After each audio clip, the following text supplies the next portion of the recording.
Good morning mga badi. Tabangay ko niyo og pangita og mga lugod badi. Naghahanap ako ng lugod. Yan. Alin kaya dito magandang gawing lugod? Yan badi. Turo niyo lang badi kung saan ang magandang gawing lugod dito. Ayan, hanap tayo ng hanap. Hanapin natin yung pinakamagandang lugod.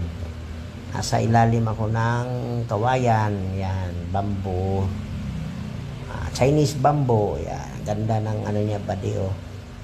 Ganda ng dahon. Maliliit yung dahon. Yan. Nandito ako sa ilalim ng kawayan. Naghahanap ng lugod. Ayan. Habang naghahanap ako ng lugod badi, nakarinig ako ng ng ibon. Huni ng ibon. Ayun, hinahanap ko badi kung nasaan siya. Tapos yun, nakita ko yung pugad niya. Pugad ng goryon badi. Ayan. Tiningnan ko yung goryon, biglang lumipad. Hindi ko na tuloy nakita. Ayan badi oh, yan ang pugad niya. Ayan. Ang ganda ng